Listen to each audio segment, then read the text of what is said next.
Hi there, everybody. No.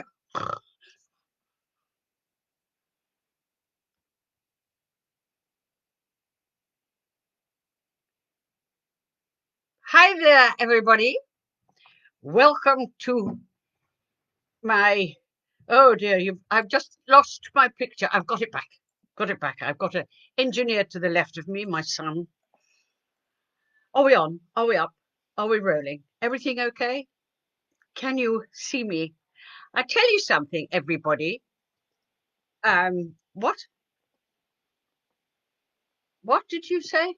He's gesturing to tell me something. I can't tell you. Oh, okay, I'll start again, everybody. Hello. Welcome to tonight. What a beautiful, warm, lovely day. I hope you are all able to enjoy a bit of it. And I hope you're all well and safe. What I'm going to be talking about tonight is my new book, Blunt Force. Everybody knows what blunt force is because you hear it so often. In every single crime show, somebody's brought in blunt force object. What's a blunt force object? Oh, I don't know. It could be a gun, could be a pistol whipped, but blunt force, we all know it's head trauma. Anyway, Blunt Force, my new crime novel about Tennyson moving her up onto another station, is published on the 18th of August. And I hope you all like it. It's not a great upheaval for me to have written this one because I didn't need all that much research because I set it in my old world, i.e. when I was an actress, outrageous stuff. But the book focuses an awful lot on the theatre world. And one of the reasons I went into it to even begin writing it was because I was talking to a detective who was doing a major inquiry into a murder of a movie star in LA. And he said to me, he said, one of the big problems, he said, I'm dealing with movie stars. I'm dealing with actors. They all lie and they're brilliant at it. Well, I mean, that's almost like an actor's job. In the old days, you go in for an audition. Do you roller skate? Oh, yes, I've done that since I was a child. Never been on a roller skate. Do you horse ride? Yes. I've done jumping, whatever you want. But you learn when you've got the job, then you learn to ride a horse. If you get the job and they want an ice skater, then you learn to ice skate. It's part and parcel of the profession. And then on top of the actors able to do that to get a job, you've also got the agents. Agents are always saying, oh, yes, she's absolutely incredible. Done a lot of ballroom dancing. Yes. Ballerina. Never danced in her life or his life. And so I found that a fascinating area for me to go back into and delve into the most horrendous murder. And it's all connected to the theatre world, to the movie world, to the TV world. And I had a ball writing it. I absolutely thoroughly enjoyed it. And I really hope that you'll find a lot of Lynda in the pages of this one. And it's very odd, you never really know when, as a writer, you have to do some promotions and stuff. Now, yesterday, I was on Loose Women. And I can hear oh, really? Well, the reality was, what happens is when you agree to do these shows, I wasn't promoting anything. It was actually a show to remind everybody that Cilla Black died 5 years ago. And Cilla was a very good friend of mine. I really loved her. And I had, a lengthy, when I say lengthy, an hour or so with a researcher saying, how well did you know Cilla? What do you know about her? Have you any wonderful stories about her? And so I said, yes, I do have one hysterically funny story about Cilla. And I told her, she said, oh, that's wonderful. Please do it on Loose Women. And so I'm going to tell you all this story. And Cilla was staying with me in my Hampton house. And there was Cilla Black, Patty Boyd, Pat Booth, and what's his name? The comic, the great friend of hers, the who was always with her. Can't remember his name now. Wait a minute, I'm thinking about it. Of course, it's Paul O'Grady. You know, how can you forget Paul O'Grady? They were all staying with me. Paul O'Grady is one of the funniest men. I mean, I used to be weeping with laughter at the swimming pool. He was so hysterically funny. And he'd come and he'd go, "Oh, no, I don't have breakfast. No, not for me. No breakfast for me, love. It's eggs, bacon. Oh, if you don't have black pudding, do you? Bloody hell. All right, I'll have a sausage." So every morning he had the full Monty. Anyway, one afternoon, we had been on the champagne, I have to admit. We were on the champagne for lunch. We'd all been out for quite a champagne do at lunch. And Cilla comes in and she goes, "Hey, I've got a surprise for you.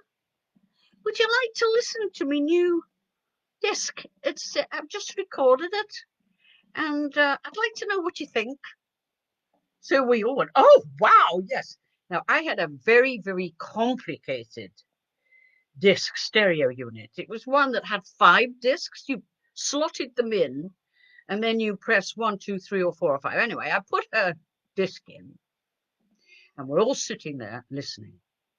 And there's an amazing guitar riff comes out, and this huge band, and this mega voice comes out. Patty Boyd is going, "Oh, Cilla, this is the best I've ever heard. This is..." Paul O'Grady's going, "This is brilliant. Brilliant. Listen to your voice. It's absolutely fantastic." We're all applauding, shouting, bopping around, and suddenly Cilla goes, "Hang on, that's not me." And we all go, "What? It's not you?" "No, no, I don't think it is me." I went over to the stereo unit, and it was Bonnie Raitt, you know, an American rock and roller. And from then on, the hysteria. I mean, I just remember lying on the floor with tears rolling down my face. Anyway, that was one of the stories I was going to tell on Loose Women. So after this conversation with the research, now they come on to me for Skype. Now, I'm not very good with the knobs and stuff. You know, I need my son's help at all times. But their engineer seemed to have a problem with Skype. So they kept, "Just stay where you're partner. Just, can you move up? Can you sit down? Can you lower yourself up? Can you go down?" Anyway, I had a picture the size of a first class stamp in the corner of the screen. And he said, "Can you see a full screen?" I said, "No, I can't see anything." He said, "An hour and a half I sat waiting as he fiddled around. And then eventually he said, 'I'm very sorry, we don't seem to be able to get the show for you to look at, but you can listen to it.'" I said, "Oh, all right. And all I've got is this little squinty thing at the side of my screen." So the show starts. I don't know who's on it. I've only got their voices all talking at once and laughing and hysterical. Excuse me. And then they go, "Oh, and here's Chris Biggins and Lynda La Plante." So because I couldn't see anybody, I had no idea whether they were coming to look at me when they were on me. And apparently, Biggins said I was constantly sort of going or yawning. Anyway, they got to me for about a few seconds, and then that was it. So I never got to tell my wonderful story about Cilla. I do miss her. She was a great girl. And even when we'd all been laughing, and even when we put on her demo, it was so awful, we still laughed and we still loved her. And she said, "Oh, I don't think I'm going to bother with her." She was a wonderful, wonderful lady, and I miss her, as I think so many people did. She was a very, very genuine lady. Anyway, I digress, because, you know, I am sort of here for a reason. Blunt force. Da, da, da, da. I really hope you get into this one and like it as much as I do, because, you know, the reality is you're only as good as your last one. And Jane Tennyson is a very, very wonderful character for me to keep constantly making her grow a bit older and a bit older to become the formidable character that Helen Mirren played in the original TV series. So before I rabbit on too much, I am now going to, I've got lots of wonderful questions that I think I should get on with them, because a lot of you are saying, oh, shut up, Lynda, just get on with what we're wanting to hear. And then if this is up, my first question is, so can I get a real picture of Jane when I'm reading Blunt Force? What age will she be? I've read all the Tennyson books and the Prime Suspect books, and I'm getting muddled in my mind which exact age she is. Well, the reality is Jane is having her 30th birthday, and it's awful. She hates it. She hates being 30. So in answer to that question, she's 30 years old, and her career is not going upwards. It's on a flat line. Blunt Force. You will find out why it goes up. Anyway, that's an answer to that. You see, it's what is interesting for me in the writing of the character is because, you know, when Helen Mirren came onto the screen as DCI, Jane Tennyson, she was the right age. She was a formidably strong woman. She showed little emotion. She was not married, and she was in her mid-40s. She did have a relationship with a man who had a child by somebody else. But how did she get to that strong, formidable character who said, I want to step into dead men's shoes? Well, what I've been doing is structuring in every single Tennyson book a development. From the very first time she appeared as a 20-year-old, she fell in love with her senior officer, and he was brutally killed in a bank robbery. She never really expressed her true feelings, her guilt about it, buried it. She's learned to bury emotions. And so that is part of me growing Jane Tennyson to be somebody that by the end of I finished all the Tennyson books, and I've got a long way to go yet, because I've got until she's mid-40s, and she's only 30 now. She's going to actually, you're going to understand how she deserved and wanted that rank and to lead that first big murder inquiry. Okay, on to second question. I'm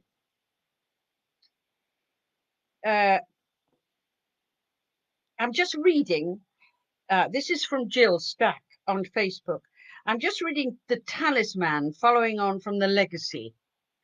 Do you plan any more books following the lives of Evelyn and Jinx? I do hope so. Well, Jill, the reality is The Legacy and The Talisman was my first novel.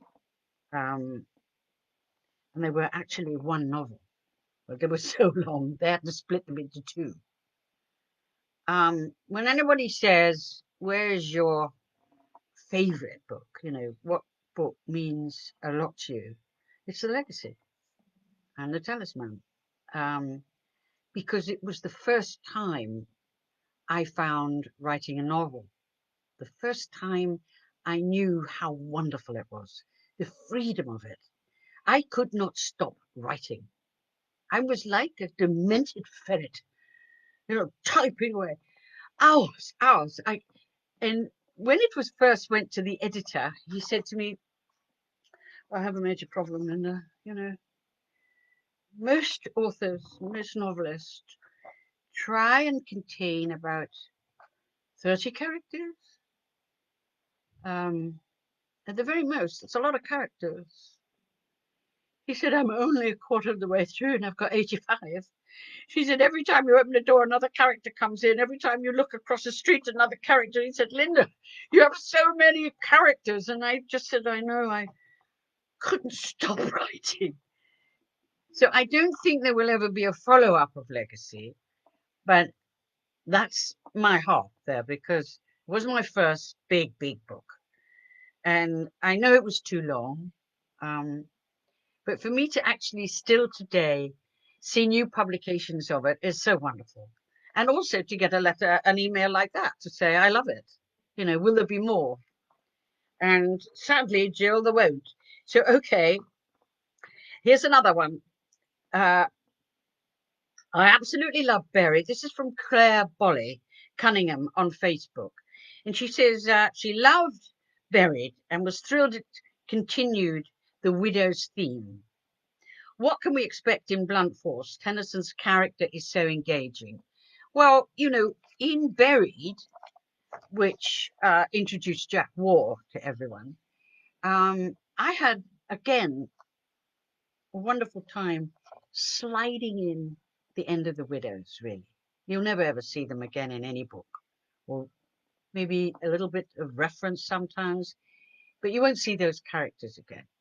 And it's like, you know, the energy level that you have when you're writing is so wonderful because it's all yours. I'm going to have a bit of a cough now, excuse me. I'm all right. There's nothing wrong with me. It's just a bit of a cough. So that it's like, you know, they're asking me the depth and growth of Tennyson's character.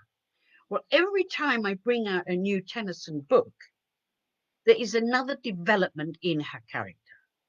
And I've talked about Blunt Force, but I'm already working on 2 novels down or up from that. So constantly shaping her character. Shaping, does she get married? Oh, maybe. Does she have a child? Yeah.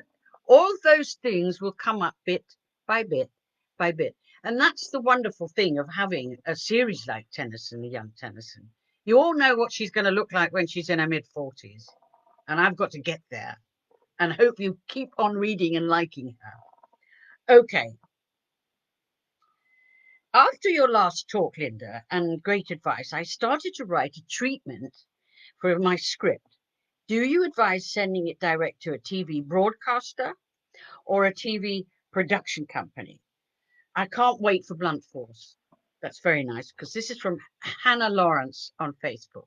Okay, Hannah. 1. Is your treatment for a script, is it a comedy? Is it a drama? Is it a one-off? Look what the content is. Have you written a treatment for a 6-part series? Have you written a treatment for a 4-part series? Or is it just 1, maybe 2-hour series? So you've got to make that very clear, because you're going to have to send it to the correct department. So you have people that handle single dramas and people that handle series. And you're going to say, where do I send this? So first off, you've got to know, you're going to send it, is it a comedy? You find production companies in the BBC. You want to say, how do I get to find out what production company is doing what? Get on the internet.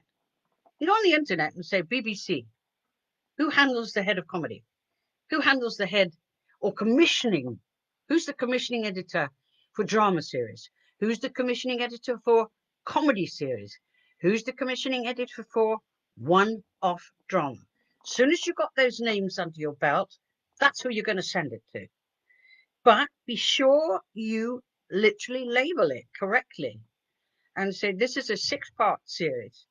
The treatment is episode 1, you know, and it's, I keep on saying, don't write more than a couple of pages, because you've got an awful lot of people with shed loads of stuff coming in, and they're going, oh my God, this is awfully long. You don't need to write every character. You don't need to write every single episode's content. You want to hit the bullet points. You know, what makes you pick up a newspaper to read the headline? There you go. You know, that is the headline. You headline it. Keep it concise, keep it tough. Your key is that when that is accepted somewhere with your correct name and address. Now, I presume, Hannah, you don't have an agent, because you haven't put, where does my agent send it? So you're sending it personally. Make sure your address is on it. Make sure your contacts clearly are on it. Direct, home phone, email, mobile, whatever, but make sure they're on it. At the same time, you might think about sending it to a couple of agents. Saying, look, I am a writer and I've written this treatment for I have a script. Anyway, once you get the foot in the door, then you can tell more. How do you sell a series Widows? How do you sell it? On 3 pages. First page was drama 6-part series written by Lynda La Plante. 6-hour series, drama series, thriller. First page, that's that gone. Address and everything at the bottom. Second page, third page. 6 men are pulling an armed robbery and it goes wrong. They blow up their own security wagon and they die. They leave widows. One of them cannot accept the death of her husband. Dolly Rawlins finds the maps and details for the armed robbery. It's crazy. Her grief is so immense, she approaches all the widows. I want to pull the robbery that killed my husband. Now, there's an awful lot that goes on that you maybe, if you even know widows, knows. Her husband didn't die in it. He was still alive with a woman with his baby. But when I went in to pitch it, then you can give the main story. You need the absolute bullet points. And again, you know, if you're writing a lead character, he's the one or she's the one that you describe. So I hope I've been helpful, Hannah. Because I really love hearing from you, and I'd like to know more how it developed, and if it has been any help from me. And if it hasn't, we'll go on another leg. You know, we'll do more, and let's see what we can do. Okay. And this is an email from Lauren Francis on Facebook. One of my all-time favorites. Thank you, Lauren. I can never put your books down once starting them. Do you have any signings for Southeast London planned? It would be a dream to be able to meet you. Well, Lauren Francis, it really would be lovely for me to meet you. But in reality, sadly, due to the circumstances, I'm not doing any events. You know, I used to really be up and down the country like a dingbat, meeting all my fans. But as it is now, can't do it. So I've signed the first edition copies for Waterstone of Blunt Force, and you can pre-order them online. So let's hope the next one after Blunt Force we'll be able to meet. In the meantime, thank you very much. Very, very kind of you to write such a nice thing about me. Here we go. Would you ever write a true crime non-fiction book? Or will Listening to the Dead have a book? This is from Mark Anthony John Morgan on Facebook. Well, the reality is, and for the listeners or the viewers who are with me tonight, they don't know I've got a blog. I've got a blog that is Listening to the Dead, and I introduce, along with my wonderful ex-detective Cass Sutherland, we interview and talk to all the scientists that help me write. And when I say help me write, I mean it. You can hear me asking them questions. You can even hear me after I've worked with all these scientists for many, many years. They're throwing new things at me. They're throwing new events at me. And I'm going, what? Is that true? Can you really do that? So it's very good. So the reality is I'm going to make another podcast because it's been so successful.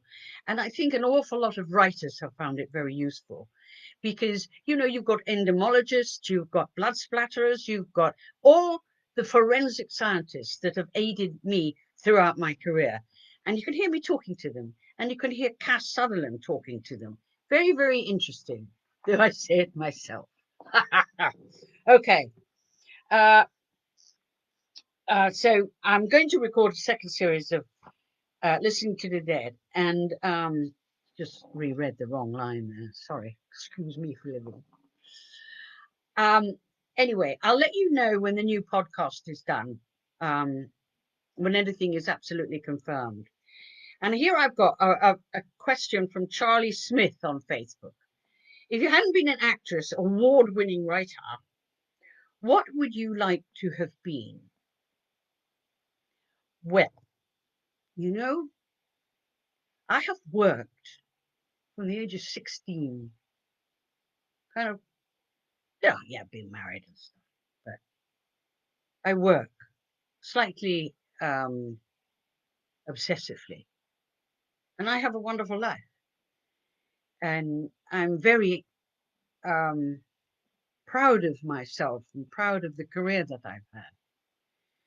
But sometimes when I'm reading, when I'm flying, and I pick up a Tatler or a Vogue, and they show you the Countess of some exotic castle, and she has 5 beautiful children, and these are me, and I think, in reality, I would have liked that life. I would have loved to have married an earl or a marquis, better a duke, anything, with shed loads of money, produced 5 incredible children, and lived in luxury. A lot of people won't know that about me.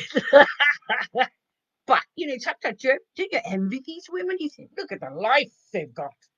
And then they've brought out a little soap suds or something, or a perfumery. I'd like to have a go at that. Anyway, next question.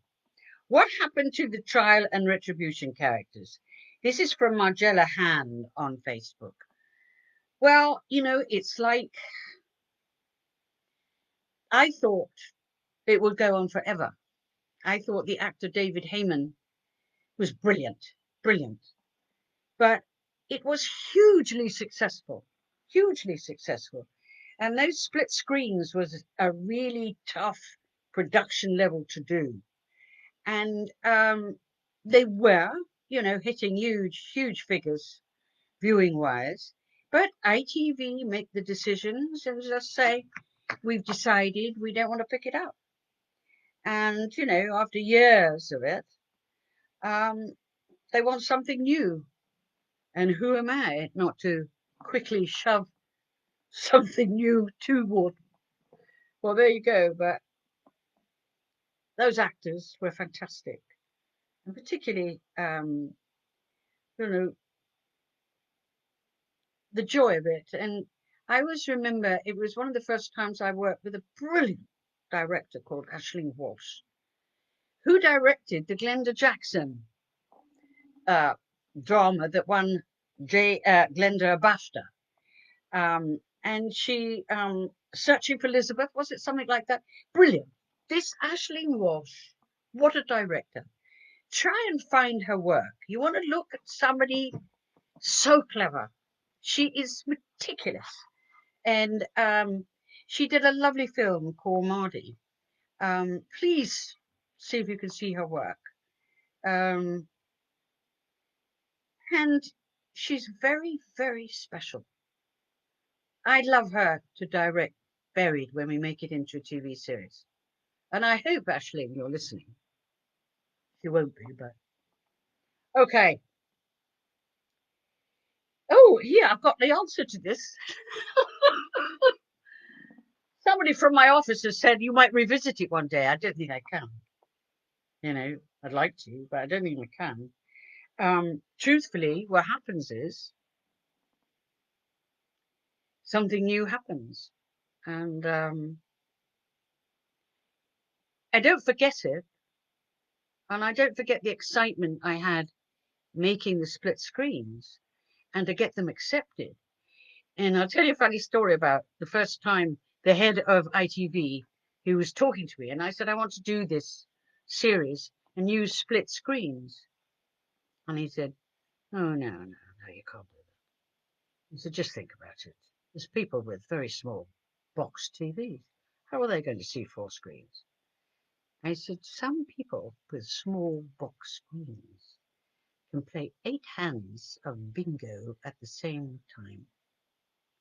I said, they will have no problem on split screens. And he said, you're right. And I was right. It was an exciting, inventive project of mine that I think I won, but a lot of it was due to the brilliant direction of Aisling Walsh. And, you know, I want to thank you all for listening, and I hope I'm useful to you, because that's very important, because the people that buy my books are my fans, and they're very dear to me, and I appreciate them.